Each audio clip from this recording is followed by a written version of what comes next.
قرباني غوښه چې څنګه د قرباني والا دا سړی خپله خوړی شي مالداره دی که دا اوس صدقه غونته ده نو بلکل دم پکې خوړی شي ها بلکل یو سړی دی قرباني څاروي کې ورسره شریکان کم دي 2-3 شریکان دي رونه خپلو کې شریک دي نو مور پلار که وفاتي د هغې سم پکې کوئ که ژوندي اومې پکې کوئ ښه او د رسول الله مبارک هم پکې کوئ بلکل یې خوړی شي او یو بله مسله که یو سړي عقیقه نه یې کړي او د قربانۍ څاروي کې ورسره ځای شته کوټه خالي ده دغه کوټه کې دی د عقیقې نیت څه دې وکړي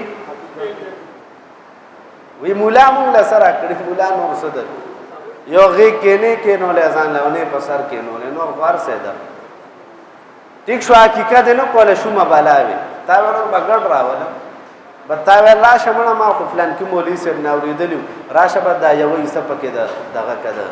حقیقي لیکن سنت طریقه دا ده چې ګډ وله راولي بچي له ځکه دا د اولاد حق دی ښه دا نه دومره شومان مه جوړوئ روپۍ لګې لګوئ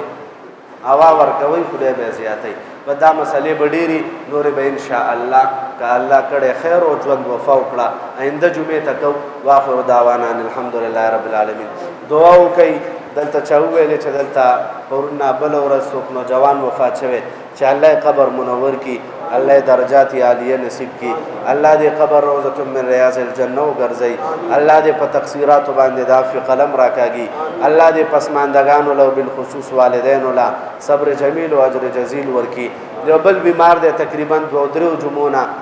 د دعا درخواست کوي خو مانه بیخي هېرېږي ذهن نه مې وځي څوک ماسټر صاحب دی که څوک دی بیماري د کور کې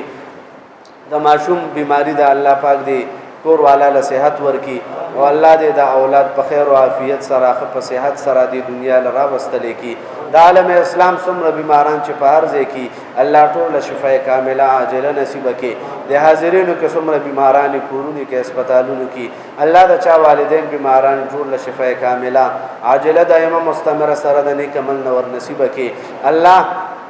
زمون ټولو په حال باندې رحم وکړي الله زمون ټولو په حال باندې رحم وکړي الله مونږ ټولو نه داسې راضي شي چې بیا ناراضه نشي الله مونږ ټولو نه داسې راضي شي چې بیا ناراضه نشي الله کله چې اسرائیل علیه السلام سره زمون ملاقات کیږي الله زمون جبو باندې قال الله او قال الرسول جاری کړي الله زمون ټولو اخري کلام دا مبارکه کلمه وګرځي چې لا اله الا